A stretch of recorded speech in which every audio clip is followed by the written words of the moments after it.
every single day we are one step, one mistake, one accident away from having another nuclear catastrophe. So this needs to stop. The UN nuclear watchdog team has arrived in Zaporizhia power plant today with the fighting around that region raging. Heavy mortar fire earlier today forced one of the reactors to shut down as a precaution, forcing the team to push back their schedule. Let's welcome Kira Rudik, leader of the Holos Party in Ukraine, calls us now on the line from Ukraine. Kira, good afternoon to you.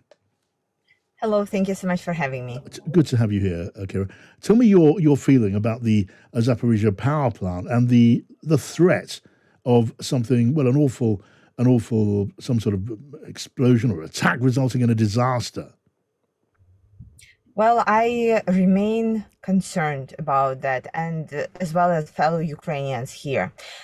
First of all, we do remember what happened in Chernobyl, and we definitely do not want it to be repeated, because the nuclear tragedy affected Ukrainian people and people of other countries in generations. And we still see the results of the disaster in the cancer rates and many other results. So this is an extreme threat, and I'm extremely concerned with the way how the United Nations react, because it's been like 4 weeks before the UN nuclear watchdog has been assembled and arrived to Ukraine. So what took 4 weeks, and now like what would be the results of the mission? We need a clear statement first that will include what is going on right now and if the station is safe.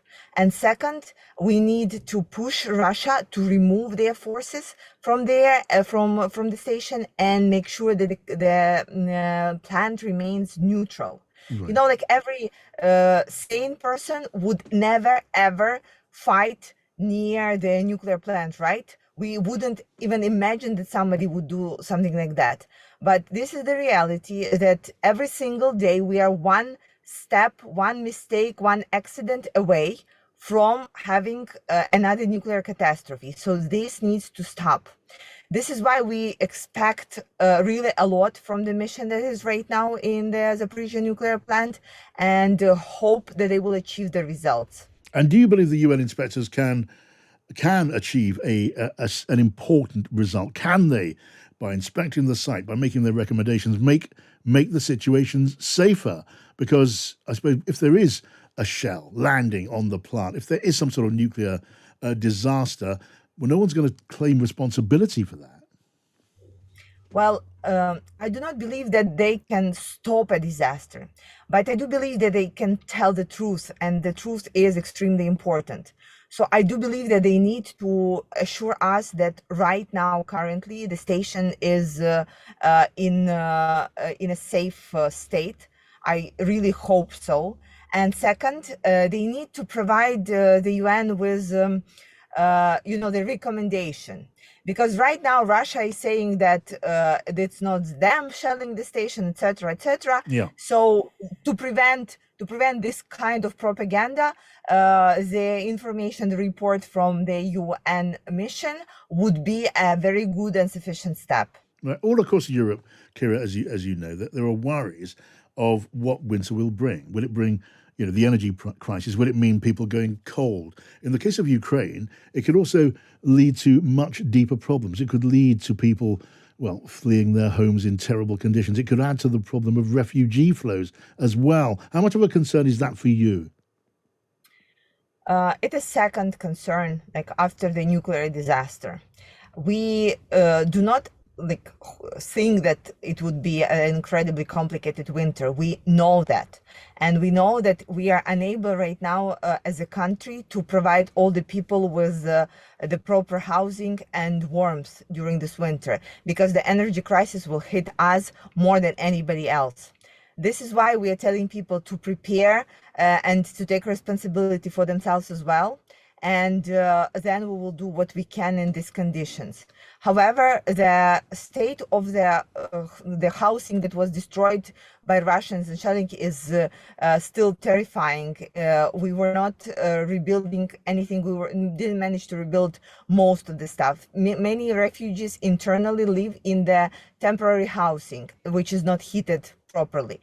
So that would be a huge problem, especially that we do anticipate that Russians will be attacking heating stations that provide the heat to people once the temperature will really lower down, not to allow us the time to rebuild. So we will count on the international support in this, Yes. and there would be another refugee wave. I do believe that closer to the winter, people will just leave Ukraine with an ability to provide warmth to themselves and their families. Seems like a really worrying inevitability. And just lastly, Kira, what is your assessment of the state of the war now as the fighting goes on around the city of Kherson? It is a key point in the war, isn't it? Could turn out to be something of a turning point. So we need to regain as much territory as possible till the winter hits, because during the winter it would be impossible to fight due to the weather condition. Well, impossible to make progress.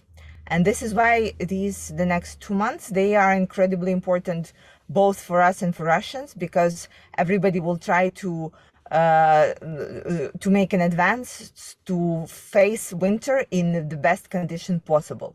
So for us, it is incredibly important to regain Kherson, and it can be a turning point in this war. And this is why, though we are saying hush, hush, do not put high hopes on it, we do hope that there will be an ability to regain it back. All right. Kira Rudik, really grateful to you for coming on the show this afternoon. That's Kira Rudik, who's leader of the Holos Party in Ukraine.